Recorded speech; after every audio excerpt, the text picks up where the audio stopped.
Bismillahirrahmanirrahim. Assalamualaikum warahmatullahi wabarakatuh. Alhamdulillahi rabbil alamin. Wal aqibatu lil muttaqin fala udwana illa 'alal zalimin. Asyhadu an la ilaha illallah wahdahu la syarika lah. Wa asyhadu anna Muhammadan 'abduhu wa rasuluh. Sallallahu alaihi wa ala alihi wa ashabihi wa man ihtada bihadyihi wastanna bisunnatihi ila yaumiddin wa sallama tasliman katsira, amma ba'du. Para pemirsa Rasyad TV yang dimuliakan dan dirahmati oleh Allah Subhanahu wa taala dimanapun antum berada, dan para akhwat yang dimuliakan dan dirahmati oleh Allah Subhanahu wa taala yang pada kesempatan yang berbahagia kali ini alhamdulillah kembali diberi kemudahan oleh Allah Subhanahu wa taala untuk mengikuti kajian tafsir Al-Quran kita, tafsir Juz Amma dari karya yang telah ditulis oleh Syekh Abdurrahman bin Nasir As-Sa'di rahimahullahu ta'ala. Semoga Allah subhanahu wa ta'ala memberikan kepada kita semua dan kepada antunna sekalian kemudahan dalam urusan dunia dan akhirat kita. Para pemirsa dan para akhwat yang dimuliakan dan dirahmati oleh Allah subhanahu wa ta'ala, kembali kita akan melanjutkan kajian tafsir Al-Quran Al-Karim, tafsir Juz Amma dari karya yang telah ditulis oleh Syekh Abdurrahman bin Nasir As-Sa'di rahimahullah, Taisir Al-Karim Ar-Rahman fi tafsiri Kalamil Mannan, di mana pada pertemuan yang lalu alhamdulillah kita telah menyelesaikan beberapa ayat yang difirmankan oleh Allah Subhanahu wa taala dari surat An-Nazi'at, di mana alhamdulillah pada pertemuan yang lalu kita telah mulai membahas ayat yang ke-7, dan alhamdulillah kita telah menyelesaikan pembahasan tafsir sampai ayat yang ke-10, di mana para pemirsa dan para akhwat yang dimuliakan dan dirahmati oleh Allah Subhanahu wa taala, pada pertemuan yang lalu Allah Subhanahu wa taala telah kita jelaskan tatkala Allah Subhanahu wa taala berfirman, yauma tarjufur rajifah tatba'uha ar-radifah qulubu yawma idzin wajifah absaruha khashi'ah. Ya, ini merupakan ayat-ayat yang difirmankan oleh Allah Subhanahu wa taala tentang apa yang akan terjadi pada hari dibangkitkannya manusia. Ya, di mana Allah Subhanahu wa taala menceritakan bahwa manusia akan dibangkitkan oleh Allah Subhanahu wa taala pada hari ketika tiupan pertama menggoncang alam. Ya, di mana pada pertemuan yang lalu kita telah jelaskan bahwa yang namanya tiupan sangkakala ini ada dua kali.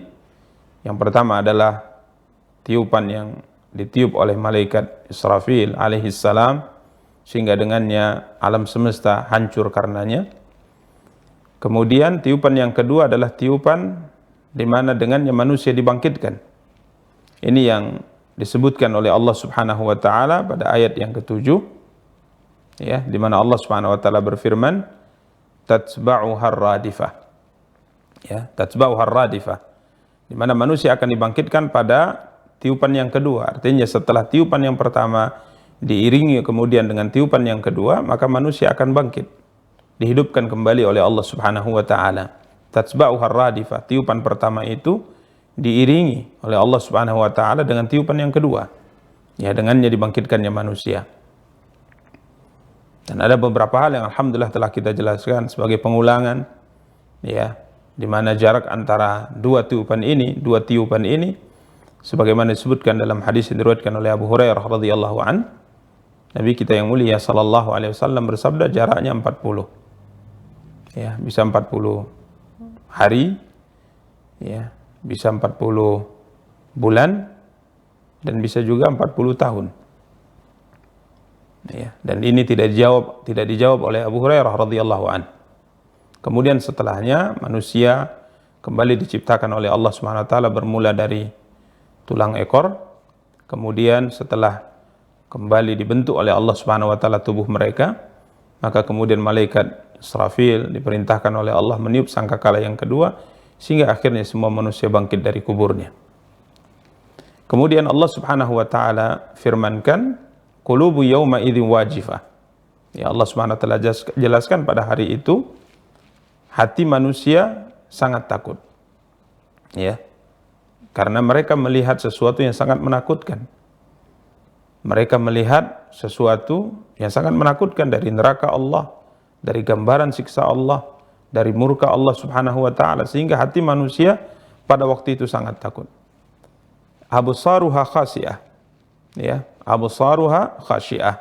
Allah Subhanahu wa taala katakan pandangannya juga tunduk, penuh dengan kehinaan dan penyesalan. Ya, di mana telah kita jelaskan juga pada pertemuan yang lalu bagaimana bentuk ketakutan yang sangat luar biasa yang digambarkan oleh Allah Subhanahu wa taala pada beberapa ayat dalam surat yang lain dalam Al-Qur'an. Ya, bagaimana Allah Subhanahu wa taala menggambarkan ketakutan mereka, ya, bagaimana Allah Subhanahu wa taala menggambarkan penyesalan mereka.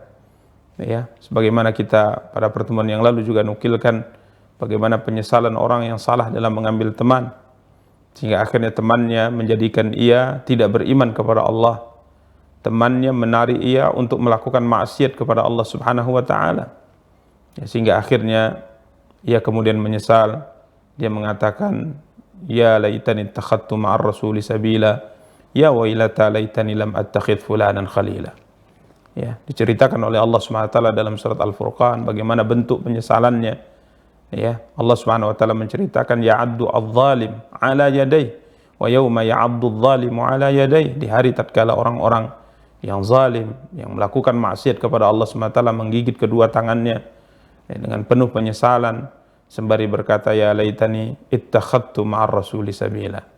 Ya, duhai jika seandainya dahulu di saat hidup di dunia aku menempuh jalan bersama dengan utusan-utusan Allah, mengikuti mereka. Ya, kemudian dia menyesal karena ia telah memilih teman yang salah, yang akhirnya teman ini membawanya kepada ingkar kepada Allah, mempengaruhinya untuk bermaksiat kepada Allah Subhanahu wa taala. Dia mengatakan, ya wailata laitani lam attakhidh fulanan khalila. Ya, duhai jika seandainya dahulu, katanya, aku tidak menjadikan fulan itu sebagai teman karibku. Ya, laqad adallani 'anidz dzikri ba'da idz ja'ani, karena ia telah menyesatkanku, ya, setelah peringatan itu datang kepadaku. Maka ini beberapa gambaran rasa takut dan rasa penyesalan yang sangat luar biasa yang akan dihadapi oleh manusia di hari tatkala mereka dibangkitkan di hadapan Allah Subhanahu wa taala. Dan poin yang terakhir yang kita jelaskan pada pertemuan yang lalu adalah tentang pembahasan apakah rasa takut ini juga akan menimpa orang-orang yang beriman, ataukah rasa takut ini hanya rasa takut yang akan menimpa orang-orang kafir saja. Ini telah kita nukilkan pada pertemuan yang lalu beberapa dalil dari ayat Al-Quran dan sabda Nabi kita yang mulia sallallahu alaihi wasallam yang menceritakan bahwa mayoritas orang-orang beriman Allah Subhanahu wa taala jadikan mereka aman dan tentram. Allah nafikan dari mereka rasa takut. Ya, sekalipun ada di antara orang-orang beriman ya merasa takut, akan tapi rasa takut yang mereka alami itu tidak sama kadarnya sebagaimana rasa takut yang akan dialami oleh orang-orang kafir. Ya, dan orang-orang yang istiqamah, orang-orang yang menjalankan perintah Allah Subhanahu wa taala, maka Allah nafikan ya dari mereka rasa takut. Ya, di mana setiap kondisi keadaan yang selalu mereka alami, tahapan-tahapan daripada tahapan akhirat yang akan mereka lalui, maka malaikat akan turun kepada mereka, malaikat akan menyampaikan kepada mereka, alla khaufun alaikum. Ya, malaikat mengatakan jangan kalian takut, jangan kalian merasa bersedih, karena di hadapan kalian ada rahmat Allah, di hadapan kalian ada ampunan Allah Subhanahu wa taala. Ini beberapa poin pembahasan yang alhamdulillah telah kita jelaskan pada pertemuan yang lalu dari ayat 6 sampai ayat 10, dan ayat 10 ini akan kita sempurnakan pada pembahasan kali ini, di mana pada akhir pertemuan kemarin kita sempat membaca ayat ke-10 tatkala Allah SWT menukil perkataan orang-orang kafir, perkataan orang-orang musyrik tatkala mereka mengingkari akan adanya hari kebangkitan. Maka insyaallah taala pada kesempatan yang berbahagia kali ini kita akan mulai pembahasan kita dengan kembali membaca dan menjelaskan ayat ke-10 dari surat An-Nazi'at. Ya, dipersilakan untuk dibaca. أعوذ بالله من الشيطان الرجيم يقولون أئنا لمردودون في الحافرة. Orang-orang kafir berkata, apakah kita benar-benar akan dikembalikan kepada kehidupan yang semula? Para pemirsa dan para akhwat yang dimuliakan dan dirahmati oleh Allah Subhanahu wa taala, Allah Subhanahu wa taala berfirman, yaquluna a inna lamarduduna fil hafirah. Ya, mereka berkata, yakni orang-orang kafir, orang-orang yang mengingkari adanya hari kebangkitan. Ya. Mereka berkata, a inna, apakah sesungguhnya kami lamarduduna fil hafirah, benar-benar akan dikembalikan kepada kehidupan semula. Sebuah pertanyaan. Begitu juga pada ayat ke-11. Ya, juga pertanyaan, a idza kunna idhaman nakhira. Ya, sebuah pertanyaan yang di awal pembahasan surat An-Naba telah kita jelaskan tatkala Allah Subhanahu wa taala berfirman amma yatasaalun.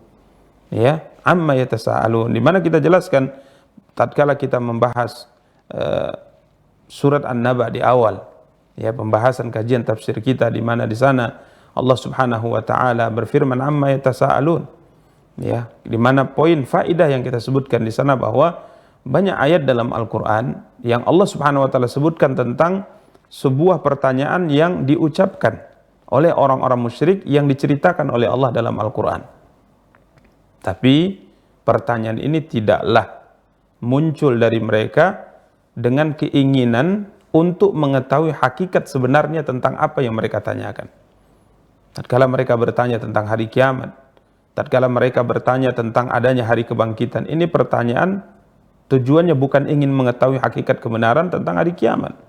Akan tapi pertanyaan yang mereka ajukan kepada Muhammad adalah untuk memperolok-olok beliau. Ya, untuk memperolok-olok beliau. Ya, untuk mencemoohkan beliau alaihi salatu wassalam. Ya, maka mereka berkata, diceritakan oleh Allah Subhanahu wa taala dalam ayat yang mulia ini, yaqulun, mereka berkata, ini orang-orang kafir, a inna lamarduduna fil hafirah. Apakah sesungguhnya kami benar-benar akan dikembalikan kepada kehidupan semula? Ya, mereka bertanya kepada Muhammad SAW tentang ini, intinya untuk mengejek beliau, untuk memperolok beliau. Ya, yang pada hakikatnya mereka ingkar terhadap hal ini. Ini yang difirmankan oleh Allah Subhanahu wa taala dalam ayat yang mulia ini. Kemudian para ulama mengatakan hafirah, al-hafirah di sini diterjemahkan dengan kehidupan semula, ya, kehidupan semula. Maka al-hafirah disebutkan oleh para ulama bisa diartikan dengan dua makna. Yang mana kedua makna ini keduanya benar, yang menunjukkan kepada kehidupan sebagaimana kehidupan sebelumnya, ya, di mana asal makna hafirah yang pertama bisa diartikan al-qubur, ya, sebagaimana hal ini dinukil oleh Imam Ibnu Katsir rahimahullah tatkala beliau mentafsirkan ayat yang mulia ini. Ya, beliau berkata, Al-Imam Ibnu Katsir berkata, yaqulun, mereka, yaitu orang-orang musyrik Quraisy, orang-orang musyrikin dari kalangan orang-orang Quraisy berkata, mengingkari akan adanya hari kebangkitan. Ya, yakni mereka menganggap hari kebangkitan adalah hari yang mustahil. Ya, tidak akan mungkin seorang itu bisa dikembalikan setelah ia berada di dalam al-hafirah. Dan beliau mengatakan al-hafirah wahiyal kubur. Ya, hafirah di sini artinya kubur, karena hafara asal maknanya adalah melubangi. Ya, hafara asal maknanya adalah melubangi, maka disebut hufrah. Hufrah itu adalah lubang. Jadi kubur itu disebut dengan hafirah, kata beliau. Jadi maknanya orang-orang kafir dari kalangan orang-orang musyrik, ya, berkata, yaquluna inna lamarduduna fil hafirah. Ya, orang-orang kafir berkata, apakah sesungguhnya kami benar-benar akan dikembalikan setelah kita masuk ke dalam kubur, atau dikembalikan dari kubur, dihidupkan kembali dari kubur. Ini makna yang pertama, hafirah artinya al-kubur, ya, al-qabr, kubur. Makna yang kedua, hafirah ini bermakna, disebutkan oleh para ulama, ya, al-audah ilal hayati marratan ukhra ba'da mautihim wa tahawulihim ila idhamin baliyah. Ya, sebagaimana sesuai dengan apa yang diterjemahkan, yakni dikembalikan kepada kehidupan semula.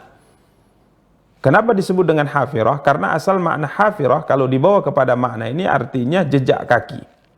Ya, hafirah itu artinya jejak kaki. Jadi seakan-akan orang yang berjalan, ya, misalnya di tengah padang pasir, maka tatkala ia berjalan, maka seakan-akan ia membuat suatu lubang untuk jejak kakinya. Ya, tatkala ia tinggalkan tempat itu, maka akan meninggalkan jejak kaki yang berlubang di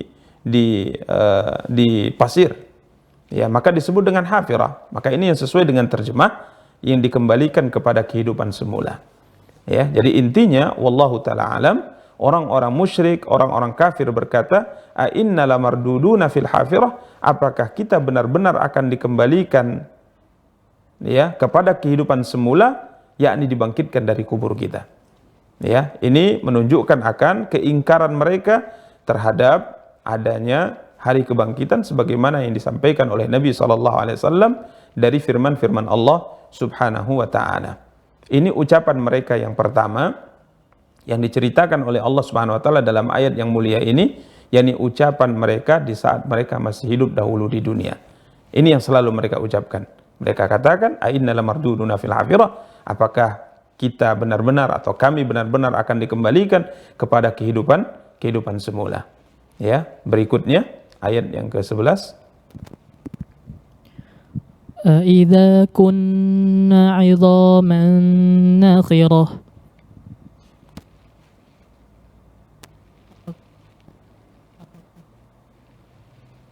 Bangkitkan juga kita telah menjadi tulang belulang yang hancur.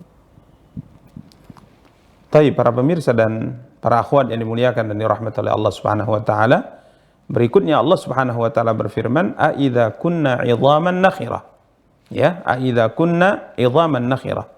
Apakah akan dibangkitkan juga apabila kami telah menjadi tulang belulang yang hancur lumat. Ya. Al-Imam As-Sa'di rahimahullahu taala berkata, yaquluna ay al-kuffaru fid dunya. Ya, orang-orang kafir berkata dalam kehidupan dunia. Jadi ini ucapan mereka yang mereka ucapkan tatkala mereka masih hidup dahulu di dunia. Ya. Ala wajhi takdzib, dan ucapan ini diucapkan dalam bentuk pendustaan.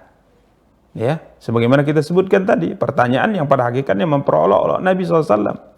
Pertanyaan yang pada hakikatnya mengingkari akan apa yang mereka tanyakan.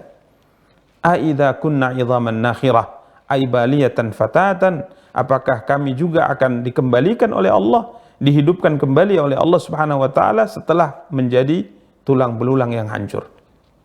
Para pemirsa dan para akhwat yang dimuliakan dan dirahmati oleh Allah Subhanahu wa taala, ini ucapan mereka yang kedua yang diabadikan oleh Allah, yang diceritakan oleh Allah Subhanahu wa taala pada surat yang mulia ini, yang pada intinya sebagaimana kita sebutkan tadi bahwa mereka mengingkari akan adanya hari kebangkitan.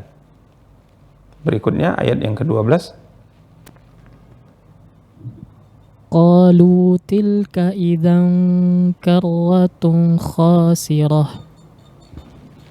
Mereka berkata, kalau demikian itu adalah suatu pengembalian yang merugikan. Para pemirsa dan para akhwat yang dimuliakan dan dirahmati oleh Allah Subhanahu wa taala, ini ucapan mereka yang ketiga. Ya, mereka berkata, qalu tilka idzan karratun khasirah. Ya, mereka berkata, kalau demikian, artinya kalau seandainya kita dibangkitkan setelah kita mati, dibangkitkan setelah kita menjadi tulang belulang yang sudah remuk, yang sudah hancur, maka itu adalah pengembalian yang merugikan, kata mereka. Ya, Al-Imam Sa'di rahimahullah ta'ala berkata, istab'adu ayyaba'athahumullah wa yu'idahum ba'da ma kanu idhaman nakhirah. Mereka menganggap dibangkitkannya mereka setelah mereka menjadi tulang belulang yang hancur, lumat. Mereka menganggap itu adalah hal yang mustahil, yang tidak mampu Allah Subhanahu wa taala melakukannya. Ya, ini karena kebodohan mereka dengan kuasa Allah Subhanahu wa taala, sehingga akhirnya mereka mengingkari akan kemampuan Allah Subhanahu wa taala membangkitkan manusia. Ya. Dan ungkapan ini kalau kita lihat secara singkat seakan-akan muncul dari hati mereka, rasa takut mereka kepada hari kebangkitan, padahal tidak. Coba camkan apa yang mereka ucapkan yang difirmankan oleh Allah dalam ayat yang mulia ini. Mereka mengatakan kalau demikian, artinya kalau manusia dibangkitkan pada hari kebangkitan nanti, artinya hari kebangkitan itu ada, itu adalah suatu pengembalian yang merugikan bagi kami. Ya, yang merugikan. Ya, seakan-akan ada sedikit keimanan mereka kepada hari kebangkitan, padahal tidak.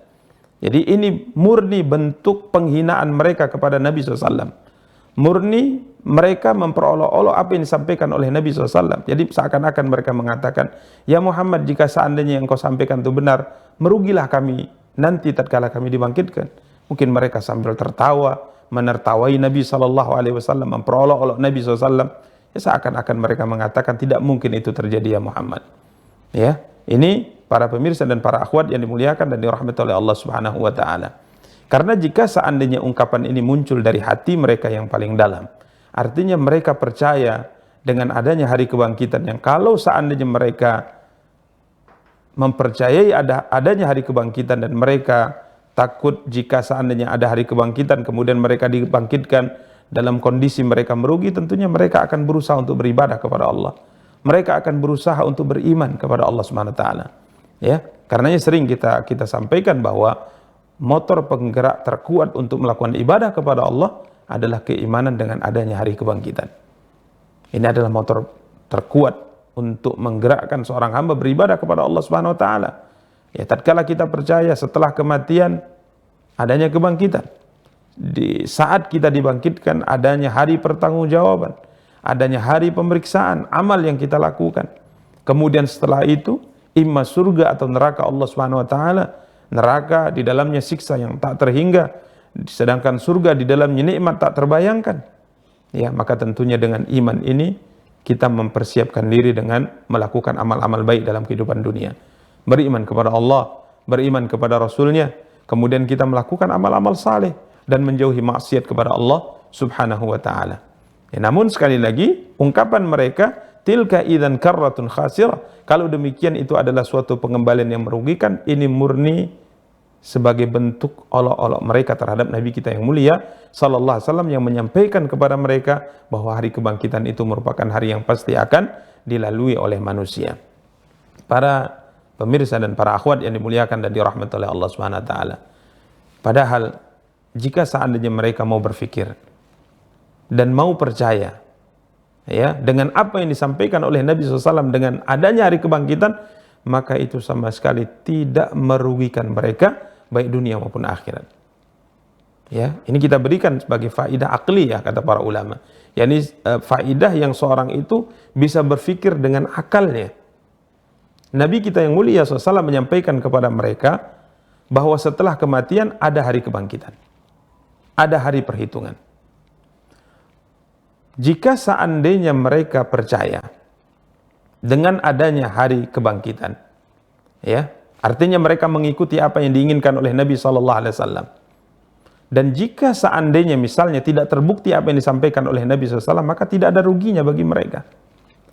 Mereka ikuti Muhammad, mereka tidak menentang Muhammad SAW. Kiranya setelah hari kebangkitan, setelah dimatikannya mereka, tidak ada hari kebangkitan, maka tidak ada ruginya bagi mereka. Karena tidak ada surga dan neraka, tidak ada perhitungan amal. Artinya sekalipun mereka mengikuti Muhammad SAW, kiranya Muhammad tidak benar dalam ucapannya, tidak benar dalam sabdanya, tidak ada kerugian bagi mereka. Karena setelah hidup mereka tetap akan mati. Namun jika seandainya ya mereka tidak beriman, tidak mengikuti Muhammad SAW, apa yang terjadi jika seandainya disampaikan oleh Nabi itu adalah benar? Ya, tentunya mereka akan merugi dunia dan akhirat. Ya, inilah yang juga pernah diucapkan oleh seorang yang beriman dari umat Nabi Musa alaihi salatu wassalam, dari keluarganya Fir'aun. Tatkala Fir'aun kala itu berniat untuk membunuh Nabi Musa alaihi salatu wassalam, ya, Fir'aun berniat membunuh Nabi Musa alaihi salatu wassalam. Ya, apa kata seorang yang beriman dari keluarganya Fir'aun yang menyembunyikan keimanannya? Diabadikan oleh Allah Subhanahu wa taala cerita ini dalam surat Ghafir atau dalam surat Al-Mu'min ayat 28. Ya, di mana tatkala Fir'aun kala itu berniat untuk membunuh Nabi Musa alaihi assalatu wassalam dengan perkataannya sebagaimana disebutkan oleh Allah, "Dzaruni aqtul Musa." Ya, "Dzaruni aqtul Musa." Ya, dia berniat untuk membunuh Nabi Musa alaihi salatu wassalam. Maka ada seorang yang beriman dari keluarga Fir'aun yang menyembunyikan imannya, kata Allah SWT, yaktumu imanahu, menasihati Fir'aun, menasihati orang-orang kafir dari keluarga Fir'aun. Ataqtuluna rajulan ayyakula rabbi Allah. Ya, apakah kalian hendak membunuh seorang lelaki yang tidak melakukan kesalahan apapun, hanya saja dia mengatakan Tuhanku adalah Allah Subhanahu wa taala? Apakah kalian hendak membunuh seorang lelaki, yakni Musa alaihi salatu wassalam, yang pembunuhan yang hendak kalian lakukan hanya karena dia mengatakan Tuhanku adalah Allah? Wa qad ja'akum bil bayyinati min rabbikum. Ya, padahal dia telah membawa keterangan-keterangan dari Tuhanmu. Kemudian orang yang beriman ini yang menyembunyikan keimanannya mengajak Fir'aun dan orang-orang yang ingkar terhadap dakwah Nabi Musa dengan logika. Dia sadarkan akal mereka. Cobalah berfikir, kata beliau. Ya, beliau berkata, wa iyyaku kadziban fa alaihi kadzibu. Jika seandainya Musa alaihi salatu wassalam berdusta, ya, jika seandainya Nabi Musa alaihi salatu wassalam berdusta atau ia pendusta, maka dialah yang akan menanggung dosa dustanya. Tidak perlu kalian bunuh, biarkan saja dia. Tidak perlu kalian bunuh, karena kalau ia pendusta, maka dia sendiri akan menanggung dosa dustanya. Tidak berpengaruh dengan kalian sama sekali. Namun, jika seandainya ia benar dalam seruannya, Nabi Musa itu adalah benar-benar seorang nabi, kemudian kalian membunuhnya, yusibukum ba'dul ladzi ya'idukum. Maka beliau berkata, maka bencana yang diancamkan kepada kalian niscaya akan menimpa kalian. Ya, ini ajakan agar mereka mau berfikir. Ya, jangan sampai melakukan satu tindakan yang merugikan. Jika seandainya Musa itu benar, jika seandainya Musa itu berdusta dan dia adalah orang yang tidak benar dalam penyampaian dakwahnya, jika itu yang terjadi, kemudian kalian tidak membunuhnya, maka insya Allah tidak ada hal yang menimpa keburukan kepada kalian. Namun jika seandainya Musa itu jujur, Musa itu benar dalam risalahnya, dalam seruannya, dalam dakwahnya, kemudian kalian membunuhnya, maka kalian akan ditimpa bencana yang diancamkan Musa kepada kalian. Maka begitu pula kita bahas tatkala orang-orang kafir tidak mau beriman dengan Muhammad SAW karena mereka menganggap hari kebangkitan adalah mustahil. Tidak mungkin Allah mampu menghidupkan kembali manusia yang sudah hancur. Ya, tidak mungkin menurut mereka. Maka kita ajak mereka berfikir, jika seandainya disampaikan Muhammad SAW itu tidak benar, kemudian kalian mati setelah kehidupan, artinya tidak ada hari kebangkitan, maka tidak ada ruginya bagi kalian. Namun bagaimana jika seandainya yang disampaikan oleh Muhammad itu benar?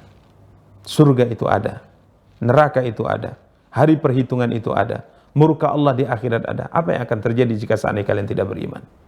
Ya, maka benar yang dikatakan, ya, bahwa mereka tatkala tidak beriman maka akan menghadapi hari pengembalian yang sangat merugikan mereka. Allah SWT akan campakkan mereka waliyadzubillah ke dalam api neraka Allah Subhanahu wa taala waliyadzubillah. Berikutnya ayat 13. Fa innama hiya zajratun wahidah. Maka pengembalian itu hanyalah dengan sekali tiupan saja.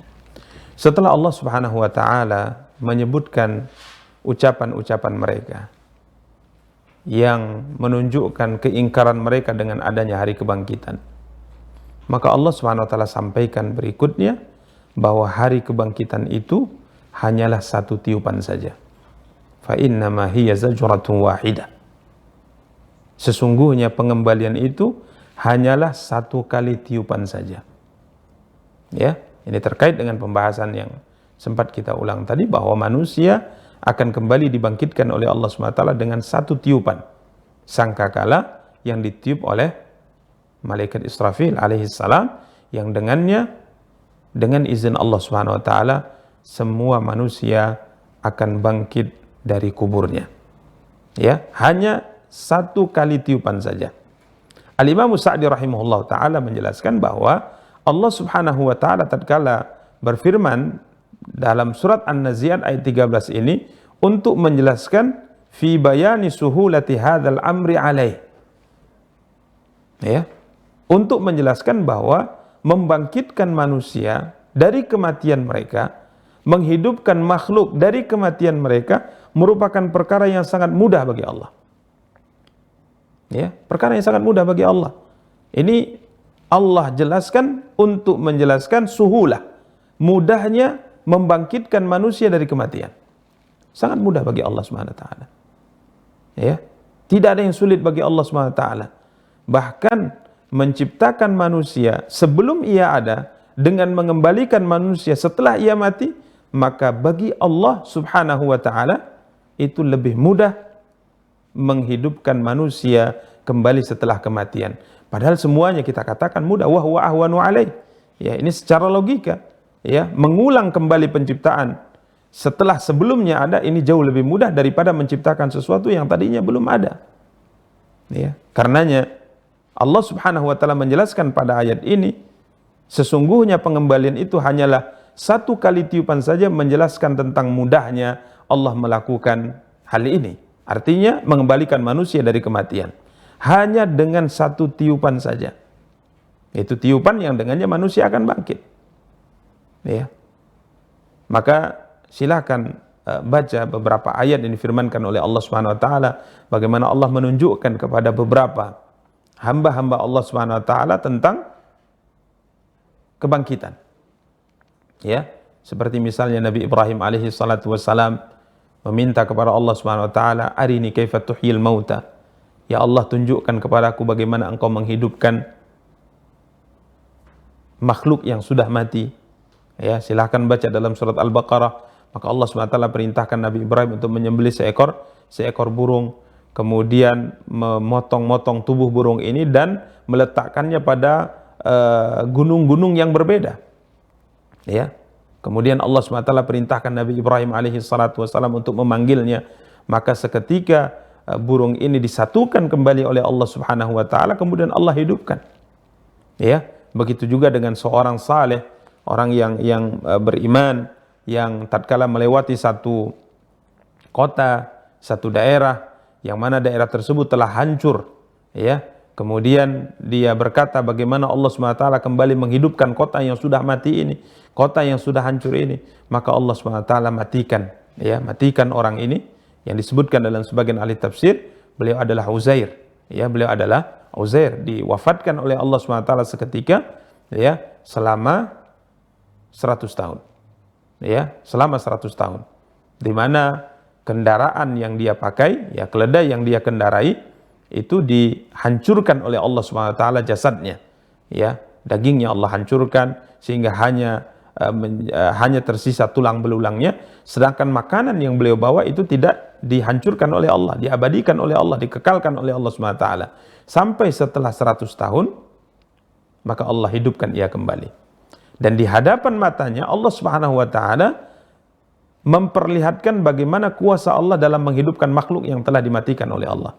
Ya, silahkan baca juga dalam surat Al-Baqarah. Artinya menghidupkan makhluk yang telah mati ini merupakan perkara yang sangat mudah bagi Allah Subhanahu wa taala. Ya, sehingga Al-Imam Sa'di rahimahullah taala menjelaskan bahwa ayat ke-13 dari surat An-Nazi'at ini, sesungguhnya pengembalian itu hanyalah satu kali tiupan saja. Ini untuk menjelaskan bahwa perkara ini sangat mudah bagi Allah. Sangat mudah bagi Allah. Hanya satu tiupan, maka semua makhluk akan bangkit dari kuburnya. Sebagaimana yang telah kita jelaskan pada pertemuan yang lalu, di mana Allah Subhanahu wa taala berfirman dalam surat Az-Zumar ayat 68, "Wa nufikha fis suri fasa'iqa man fis samawati wa man fil ardi illa man sya'allah, thumma nufikha fihi ukhra fa idahum qiyamun yanzurun." Ya, Allah Subhanahu wa taala berfirman yang artinya, dan ditiuplah sangkakala. Pertama, maka matilah yang di langit dan matilah semua yang di bumi kecuali siapa yang dikehendaki oleh Allah Subhanahu wa taala. Kemudian ditiup sangkakala itu sekali lagi. Ini sangkakala yang kedua. Apa yang terjadi? Fa idzahum qiyamun yanzurun. Maka tiba-tiba kata Allah Subhanahu wa taala, mereka berdiri menunggu keputusan mereka masing-masing. Jadi dengan sangat mudah, hanya satu kali tiupan manusia akan semuanya bangkit dari kematian mereka. Berikutnya ayat 14. فإذا هم بالساهرة, maka seketika itu mereka hidup kembali di bumi yang baru. Para pemirsa dan para akhwat yang dimuliakan dan dirahmati oleh Allah Subhanahu wa taala, berikutnya Allah Subhanahu wa taala berfirman, fa idzahum bis-sahirah. Maka dengan serta-merta mereka kembali hidup di permukaan bumi. Ya, kembali hidup di permukaan bumi, yakni setelah tiupan sangkakala yang kedua. Al-Imam Sa'di rahimahullah berkata, fa idza al-khalaiqu kulluhum. Ya, maka tiba-tiba serta-merta semua makhluk hidup kembali bis-sahirah ala wajhil ard. Ya, hidup kembali di atas muka bumi ini. Kemudian Allah SWT mengumpulkan mereka di padang mahsyar. Ya. Kemudian yaqdi bainahum, dan Allah SWT memutuskan di antara mereka bihukmihil adl, dengan hukumnya yang maha adil, wa yujazihim, dan Allah SWT akan memberikan balasan kepada mereka. Ya, jadi as-sahirah di sini artinya bumi. Ya, as-sahirah di sini artinya bumi. Ada dua hal yang hendaknya kita camkan dalam ayat yang mulia ini. Yang pertama, kalimat faida. Ya, faida. Ini diartikan dengan maka dengan serta-merta. Ya. Ini sebagaimana pada ayat sebelumnya yang sudah kita jelaskan, menunjukkan bahwa kebangkitan itu sangat mudah bagi Allah Subhanahu wa taala. Sangat mudah, tidak sulit bagi Allah. Jadi jangan kalian ingkari. Jangan kalian katakan bahwa Allah tidak mampu melakukan itu. Ini merupakan perkara sangat mudah bagi Allah. Karena itu Allah mengatakan faida hum, maka dengan serta-merta, dengan sangat mudah, dengan sangat cepat, hanya dengan satu tiupan saja semuanya bangkit dari kuburnya. Ya, kita tidak bayangkan bagaimana kuasa Allah. Ya, kita tidak bayangkan bagaimana kekuasaan Allah Subhanahu wa taala dalam menghidupkan semua makhluk. Seketika hanya dengan satu tiupan, dengan izin Allah, semuanya bangkit dari kuburnya. Ya, ini yang pertama yang hendaknya dicamkan. Karena Allah mengatakan faidahum, maka dengan serta-merta mereka hidup kembali di permukaan bumi. Kemudian yang kedua as-sahirah. Ya, as-sahirah di sini kita telah sebutkan tadi, maknanya adalah bumi, di mana para pemirsa dan para akhwat yang dimuliakan dan dirahmati oleh Allah Subhanahu wa taala, sebagaimana sering kita sampaikan bahwa manusia akan dibangkitkan oleh Allah di bumi. Ya, di bumi. Namun bumi ini sudah diganti oleh Allah Subhanahu wa taala. Hanya saja para ulama mengatakan bumi ini diganti oleh Allah bukan zatnya, akan tetapi yang diganti oleh Allah adalah sifat-sifatnya. Ya, bentuknya diganti oleh Allah Subhanahu wa taala. Buminya sama, bumi kita ini, akan tapi sifatnya diganti oleh Allah Subhanahu wa taala. Sebagaimana difirmankan oleh Allah Subhanahu wa taala dalam surat Ibrahim ayat 48. Ya, dalam surat Ibrahim ayat 48 Allah berfirman, "Yauma tubaddalul ardu ghairal ardi was samawat wa barazu lillahil wahidil qahar." Yang artinya yaitu pada hari ketika bumi diganti dengan bumi yang lain.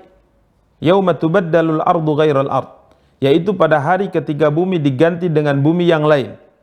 Ya, was samawat, demikian pula langit, wa barazu lillahil wahidil qahar, dan mereka semuanya di padang mahsyar berkumpul menghadap Allah Subhanahu wa taala yang Maha Esa dan Maha Perkasa Subhanahu wa taala. Dalam ayat yang mulia ini Allah Subhanahu wa taala berkata, Allah Subhanahu wa taala berfirman, tubaddalul ard, bumi akan diganti dengan bumi yang lain. Ya, di mana para ulama mengatakan yang diganti dari bumi ini bukan zatnya, akan tapi sifatnya. Bentuknya diganti oleh Allah Subhanahu wa taala. Karenanya Imam Sa'di rahimahullah tatkala mentafsirkan ayat yang mulia dalam surat Ibrahim ini ayat 48, beliau mengatakan wa hadzat tabdilu sifatin la tabdila dzatin. Ya, beliau mengatakan pergantian bumi ini adalah yang dimaksud dengannya adalah pergantian sifatnya.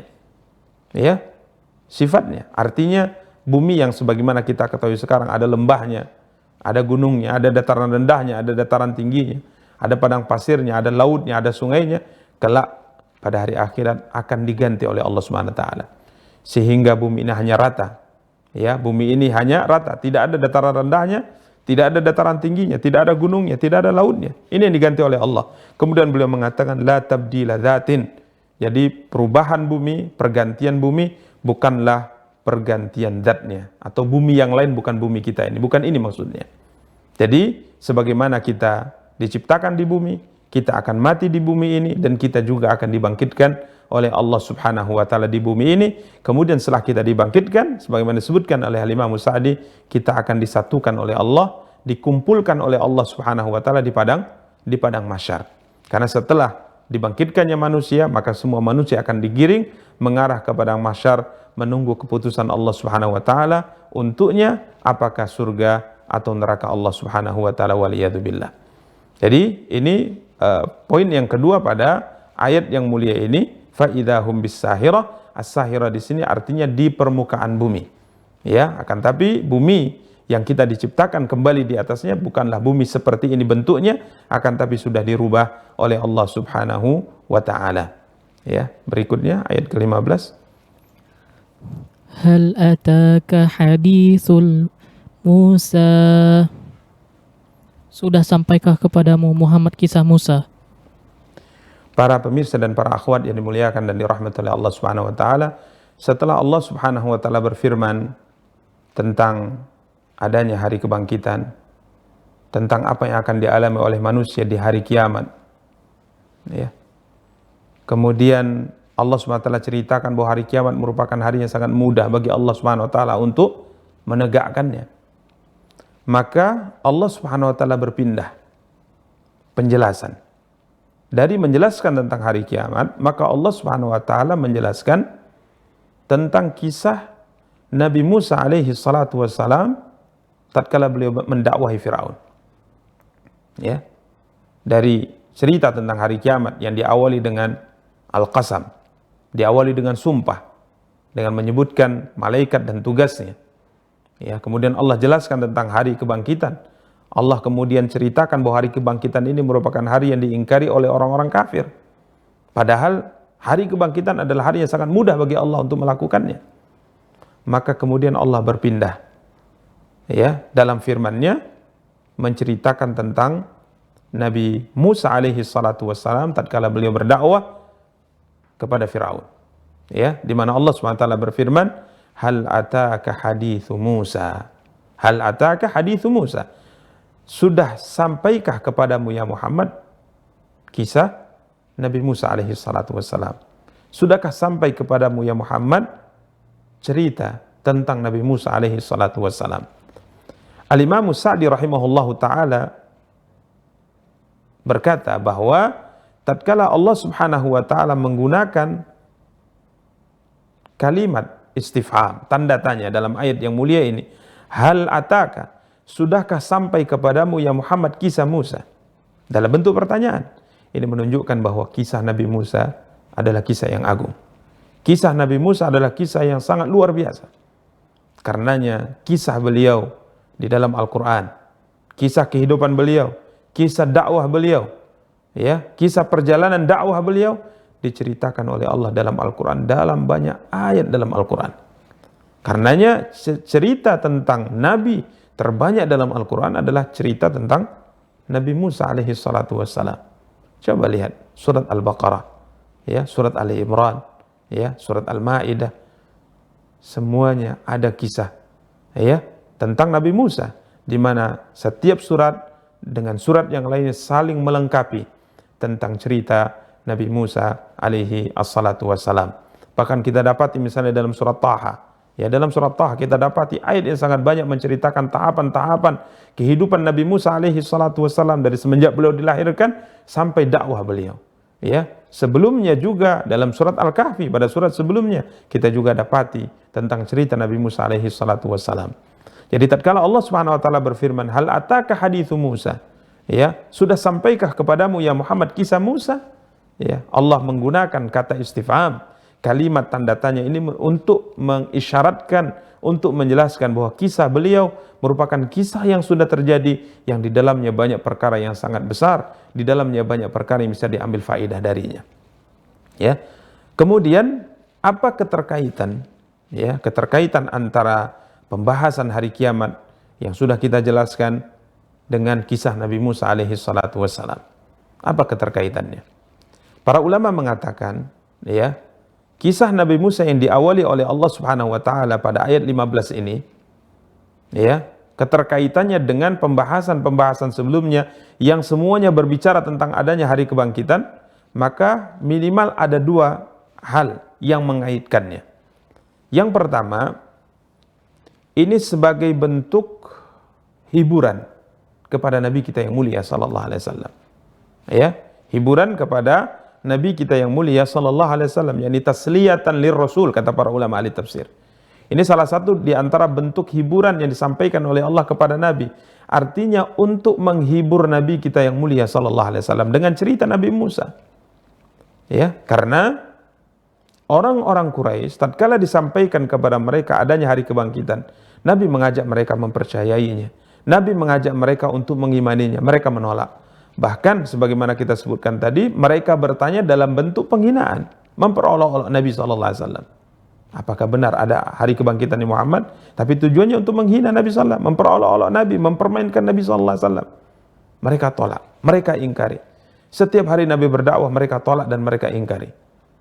Maka Allah SWT menceritakan kepada Nabi SAW cerita sebagai sarana untuk menghibur hati Nabi SAW, ya, bahwa kesulitan dan kesedihan yang engkau alami saat ini tatkala engkau berdakwah dan ditolak oleh mereka, diingkari oleh mereka, maka itu juga telah terjadi pada nabi sebelummu, yakni Nabi Musa alaihi salatu wassalam.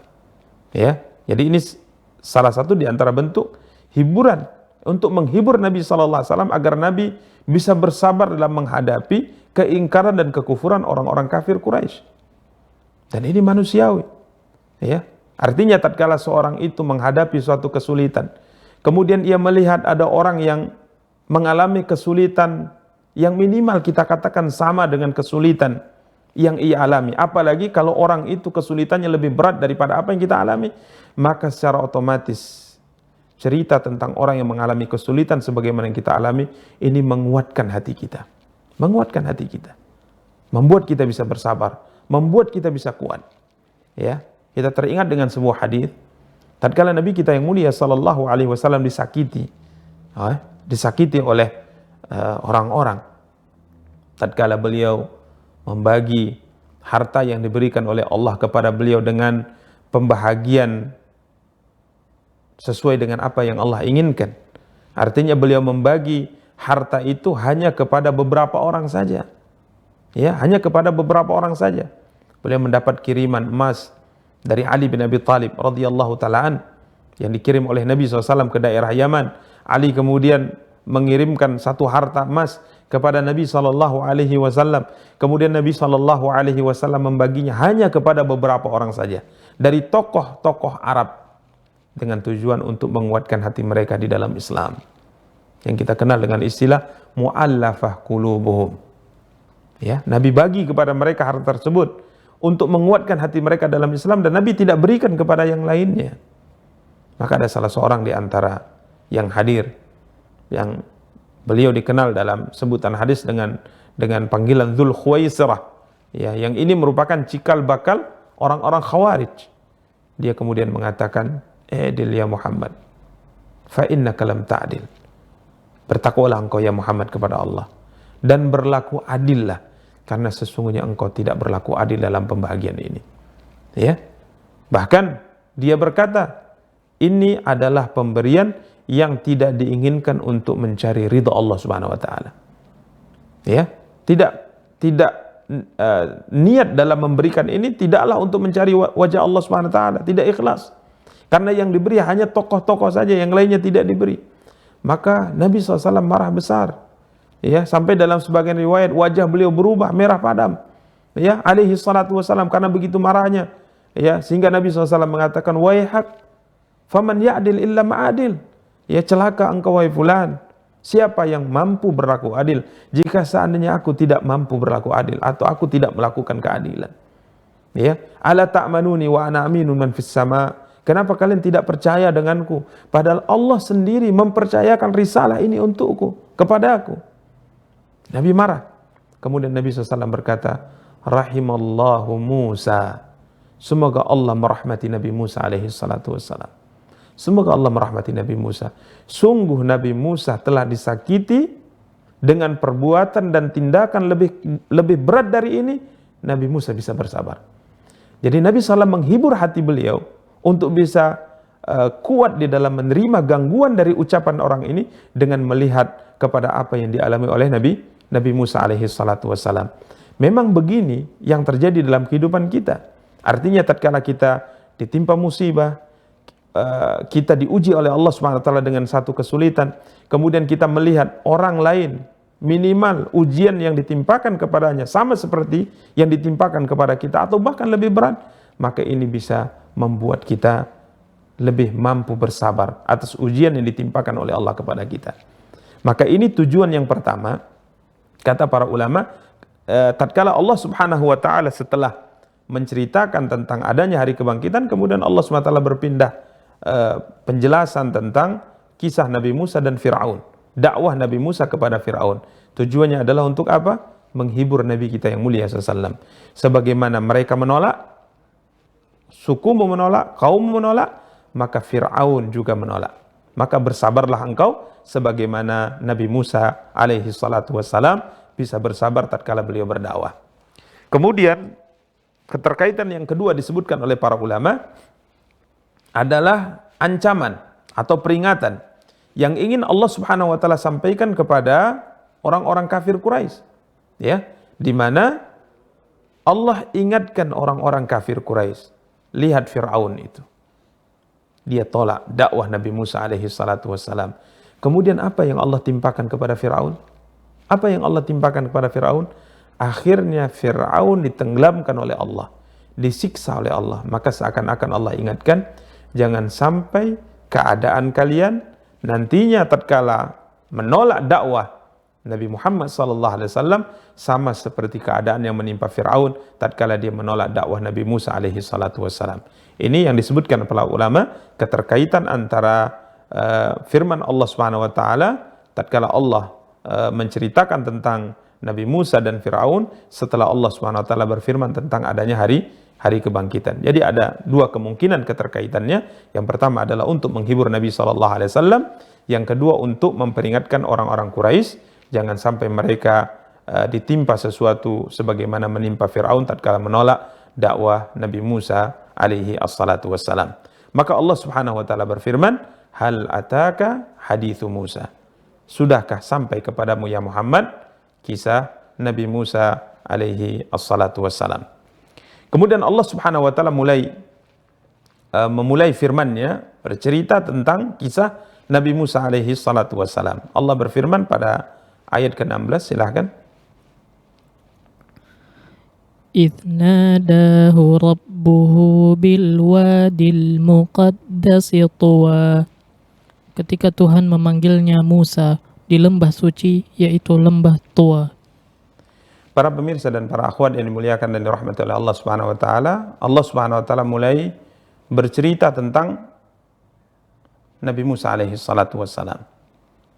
Awal mula tatkala beliau mendapat amanah dari Allah, tugas dari Allah menyampaikan risalah, berdakwah kepada Fir'aun. Ya, Allah Subhanahu wa taala berfirman, "Idz nadahu rabbuhu bil wadil muqaddasi tuwa." Tatkala Rabbnya, Tuhannya, Allah Subhanahu wa taala memanggilnya di lembah suci. Ya, bil wadil muqaddas. Lembah suci, lembah yang disucikan oleh Allah Subhanahu wa taala, yang mana lembah ini adalah lembah Tua kata Allah. Jadi nama lembah ini adalah Tua, lembah Tua. Ya. Para pemirsa dan para akhwat yang dimuliakan dan dirahmati oleh Allah Subhanahu wa taala, Al-Imam Sa'di mengatakan cerita Nabi Musa alaihi salatu wasalam dalam surat ini diawali dari ayat yang mulia ini. Idz nadahu rabbuhu bil wadil muqaddas. Al-wadil muqaddas kata beliau, yakni lembah Tua ini, al-mahal alladzi kallamahu Allahu fi. Ini merupakan tempat yang Allah Subhanahu wa taala berbicara dengan Nabi Musa padanya. Jadi tempat di mana Allah Subhanahu wa taala memanggil Nabi Musa alaihi salatu wassalam diceritakan oleh Allah dalam banyak ayat dalam Al-Qur'an. Ya, di malam hari tatkala Nabi Musa hendak kembali ke Mesir setelah beliau meninggalkan kota Mesir dalam waktu yang cukup lama. Beliau kembali, ya, kemudian di tengah malam yang sangat dingin dan sangat gelap, beliau menyampaikan kepada keluarganya bahwa beliau ingin mencari penerang, beliau ingin mencari api untuk menghangatkan tubuh dan sebagainya. Maka beliau pun meninggalkan keluarganya, ya. Kemudian beliau melihat sesuatu di lembah ini, melihat api di lembah tua ini. Kemudian beliau mendekat, ya, tatkala mendekat kiranya beliau mendengar seruan Allah Subhanahu wa taala. Inni ana rabbuk fakhla'na 'alaika innaka bil wadil muqaddasi tuwa. Ya. Maka Allah SWT menyerunya dan Allah SWT berbicara dengannya. Jadi Allah Subhanahu wa taala berbicara dengan Nabi Musa alaihi salatu wasalam di lembah yang diberkahi ini. Ya, lembah yang disucikan ini, yang di lembah tua. Ya, ini yang disebutkan oleh Imam Sa'di, wa huwal mahal alladzi kallamahu Allahu fi. Ini adalah tempat yang Allah Subhanahu wa taala berbicara di tempat ini dengan Nabi Musa alaihi salatu wassalam. Kemudian imtanna alaihi birrisalah. Di tempat ini juga Allah Subhanahu wa taala memberinya risalah dan mengutusnya. Ya, di tempat ini Allah Subhanahu wa taala memberikan kepada Nabi Musa alaihi salatu wassalam risalah dan mengangkat Nabi Musa sebagai nabi dan rasul yang ditugaskan untuk menasihati Fir'aun, berdakwah kepada Fir'aun. Waqtassahu bil wahyi wal istiba. Ya, kemudian di lembah ini juga Allah Subhanahu wa taala mengkhususkan wahyu kepada Nabi Musa alaihi salatu wasalam dan menjadikan Nabi Musa sebagai hamba pilihan di sisi Allah Subhanahu wa taala. Para pemirsa dan para akhwat yang dimuliakan dan dirahmati oleh Allah Subhanahu wa taala, sehingga para ulama mengatakan bahwa Nabi Musa alaihi salatu wassalam sebagaimana disebutkan dalam beberapa ayat dalam Al-Quran dan disebutkan dalam beberapa hadis, ya, yang disabdakan oleh Nabi SAW, bahwa beliau ini adalah kalimullah, ya, seorang nabi yang diajak berbicara langsung dengan Allah Subhanahu wa taala. Ya, jadi Allah Subhanahu wa taala berbicara dengan Nabi Musa dan suara Allah Subhanahu wa taala bisa didengar oleh Nabi Musa alaihi salatu wassalam. Ya, ini merupakan keyakinan diyakini oleh Ahlus Sunnati wal Jamaah, ya, bahwa Allah SWT tatkala berbicara, maka Allah berbicara dengan Nabi Musa alaihi salatu wassalam memiliki suara yang bisa didengar oleh Nabi Musa alaihi salatu wassalam. Ya, tidak sebagaimana diyakini oleh sebagian kelompok yang mengatakan sebaliknya dari apa yang diucapkan dan diyakini oleh Ahlus Sunnati wal Jamaah. Ya, karenanya tatkala Allah SWT berfirman misalnya dalam surat Taha ayat 17 dan 18 mengisyaratkan kepada apa yang ditegaskan oleh Ahlus Sunnah, bahwa tatkala Allah berbicara dengan Nabi Musa alaihi salatu wassalam, maka pembicaraan Allah itu memiliki suara yang bisa didengar langsung oleh Nabi Musa alaihi salatu wassalam, sehingga Nabi Musa kemudian menjawab pertanyaan Allah Subhanahu wa taala. Coba lihat dalam surat Taha ayat 17 sampai 18 dan juga silahkan perhatikan dan bacalah surat ini baik ayat sebelumnya maupun ayat setelahnya, tapi kita akan bacakan ayat 17 sampai 18 saja, dua ayat yang akan kita bacakan yang mengisyaratkan kepada bahwa tatkala Allah berbicara dengan Nabi Musa, maka Allah berbicara memiliki suara yang bisa didengar oleh Nabi Musa sehingga Nabi Musa bisa menjawabnya. Allah berfirman, bertanya kepada Nabi Musa, "Wa ma tilka biyaminika ya Musa?" Wa ma tilka biyaminika ya Musa. Allah bertanya kepada Nabi Musa, wa huwa a'lam. Dan Allah Maha mengetahui. Apakah itu yang ada di tangan kananmu wahai Musa? Ya, Nabi Musa kala itu memegang tongkat beliau alaihi salatu wassalam. Maka Allah bertanya kepadanya, yang ada di tangan kananmu itu apa wahai Musa? Dan Allah Maha tahu. Coba lihat, pertanyaan diajukan. Maka Nabi Musa bisa mendengar, ya, firman Allah Subhanahu wa taala ini, karena firman ini memiliki suara, bisa didengar oleh Nabi Musa alaihi salatu wassalam. Maka kemudian Nabi Musa menjawab, qala hiya asaya. Qala hiya asaya atawakka'u 'alaiha wa ahushu biha 'ala ghanami wa liya fiha ma'aribu ukhra. Maka Nabi Musa menjawab. Ini bukti nyata bahwa beliau mendengar firman Allah.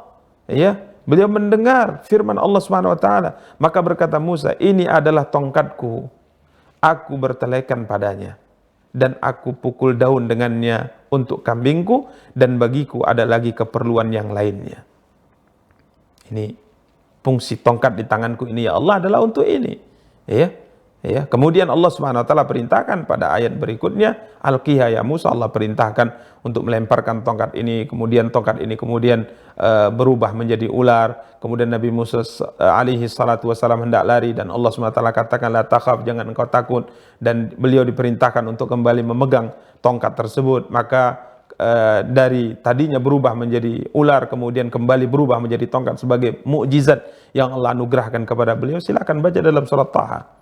Tapi intinya Allah Subhanahu wa taala berbicara menyeru Nabi Musa alaihi salatu wasallam di lembah yang suci ini, dan pembicaraan Allah, firman Allah itu memiliki suara yang bisa didengar oleh Nabi Musa alaihi salatu wasallam. Dan ini adalah keyakinan Ahlus Sunnah, dan ini sama sekali tidak kemudian dikatakan menyerupakan Allah dengan makhluknya. Sama sekali tidak. Ini bukan tasbih. Ini bukan sama sekali menyerupakan Allah dengan makhluknya. Karena tatkala Allah berfirman, memiliki suara, dan manusia berbicara memiliki suara, tentunya berbeda antara suara Allah dengan suara manusia. Sebagaimana berbedanya suara antara satu manusia dengan manusia yang lain, antara satu makhluk dengan makhluk yang lain. Artinya saya berbicara, antum berbicara, ya, maka suara yang muncul dari saya, suara yang muncul dari antum tentunya berbeda, padahal kita sama-sama makhluk. Ya, begitu juga dengan suara antara makhluk manusia dengan makhluk yang lain seperti binatang, jin dan yang lainnya tentunya berbeda. Ya, jadi ini sama sekali bukan penyerupaan Allah dengan makhluk, akan tapi ini merupakan keyakinan yang sesuai dengan isyarat dalil Al-Quran maupun sabda Nabi kita yang mulia sallallahu alaihi wasallam. Allah berfirman memiliki suara yang sesuai dengan keagungan dan kebesaran yang dimiliki oleh Allah, sedangkan makhluk berbicara memiliki suara sesuai dengan kelemahan dan kehinaan makhluk ciptaan Allah Subhanahu wa taala. Maka kita lihat tatkala Allah berfirman menyeru Nabi Musa, memanggil Nabi Musa menjawab. Ya, ini merupakan keyakinan yang diyakini oleh Ahlus Sunnati wal Jamaah. Maka jelas Nabi Musa alaihi salatu wassalam diberi gelar Kalimullah, seorang nabi yang langsung diajak bicara oleh Allah Subhanahu wa taala. Ya, ini banyak ayat yang berbicara tentang ini dan juga hadis. Silakan antum baca hadis syafaat. Ya, silakan antum baca hadis syafaat. Tatkala manusia datang kepada Adam meminta syafaat, Adam tidak mampu.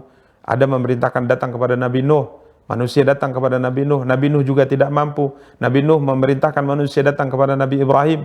Nabi Ibrahim juga tidak mampu. Kemudian Nabi Ibrahim memerintahkan manusia datang kepada Nabi Musa alaihi salatu wassalam. Maka tatkala manusia datang kepada Nabi Musa, Nabi bercerita, para manusia berkata kepada Nabi Musa alaihi salatu wassalam, "Ya Musa, anta Rasulullah, faddalaka Allahu bi risalatihi wa bi kalamihi 'alan nas." Ya, jadi salah satu di antara keutamaan yang disebutkan oleh manusia di hadapan Nabi Musa alaihi salatu wassalam adalah keistimewaan ini. Seorang nabi yang langsung diajak berbicara oleh Allah Subhanahu wa taala. Ya, jadi Nabi Musa adalah Kalimullah alaihi wa ala nabiyyina afdhalus salah wa azkas salam.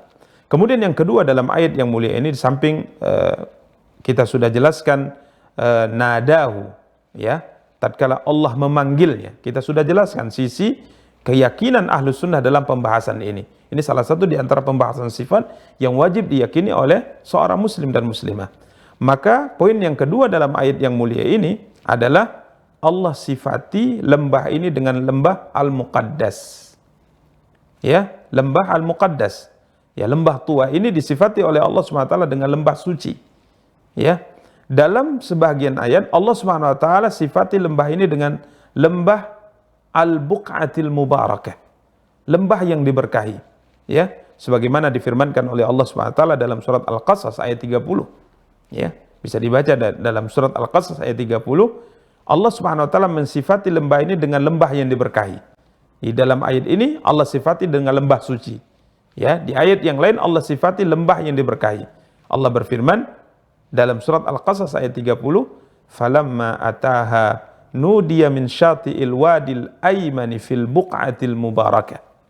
Ya, fil buq'atil mubarakah kata Allah. Maka tatkala Musa sampai ke tempat api itu. Ya, ini cerita awal tatkala Allah Subhanahu wa taala mewahyukan pertama, memberi tugas pertama kali kepada Nabi Musa untuk mengemban risalah, ya, kerasulan dan kenabian.